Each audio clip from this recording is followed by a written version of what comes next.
I've been working on 3D for about 5.5 years now, pouring thousands of hours into learning everything that I can, from modeling characters and objects to texturing in Substance Painter, animating, and then putting it all together in After Effects, and just really trying to master the basics.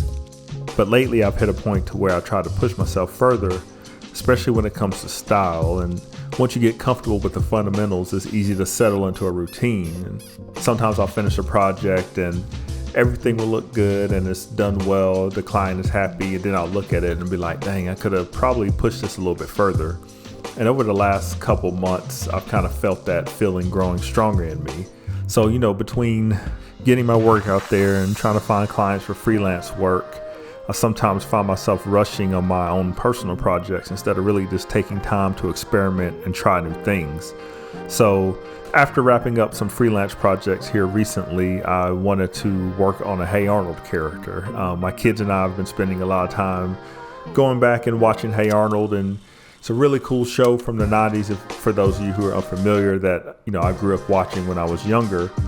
And I created this version of Arnold and it looked really good. And then I did Gerald and it looked really good. But then I was looking back and I was like, these textures are kind of basic and I know I could do this better than what I've done.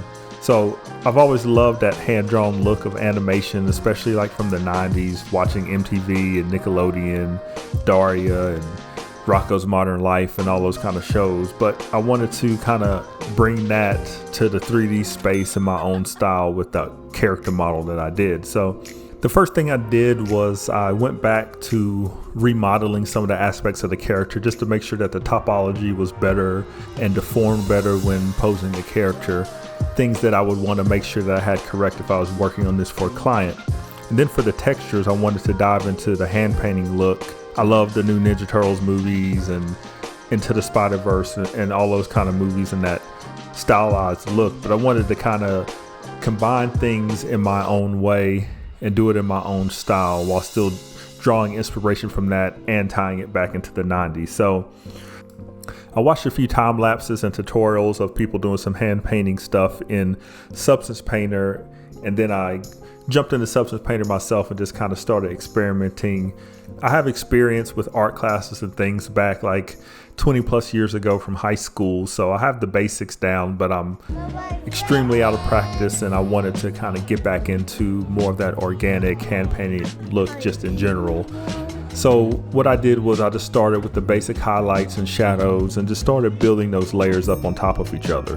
What I would do would put like the shadow on top of the base color under the arms, under the legs where the shadows would hit, and kind of like on the top of the arms and the side of the jeans, I would put some highlight colors, and then I would put those in a folder in Substance Painter and then use a blur to kind of blur them together. And then I'd add a few more paint layers with the lower opacity with the base color or the mid-tones to kind of blend it all together. And then once I had that, I would go with like some layers of some hand-drawn elements, some scribbles, some lines, and even like a spray paint type of texture, which is one that I really like to use a lot on my models over the last couple years. And then finished it all off in Infinite Painter on my tablet or using grease pencil within Blender to draw in the eyes or to draw in the mouth and the outlines. So after I finished Arnold and Gerald, I just kept tweaking, finding ways to improve it. And I like to use like these halftone textures and add that in to my node chain. And it does some really interesting things because like in the highlights, the halftone texture might pop a little bit more than in the shadows, and it's like adds another layer of just organic randomness to the models and the painting. So it's a really cool look that I've recently been experimenting with. And when you incorporate all that together with the layer of paint from Substance Painter, it created a really cool thing that I think I'm gonna be leaning into more moving forward within my work. So I just think it's always important to kind of take a step back sometimes and just do some passion projects and really experiment and deep dive into trying new things. I recently, for instance, have been learning Houdini and experimenting with simulations within my work and then adding that all together. This video is a little different. It's not really about the technical aspects of the project, but more of like my thinking and philosophy behind it. I'm really pleased with them. I think they turned out well. And like I said before, I'm going to keep digging into this and seeing what I can come up with and just keep pushing it further.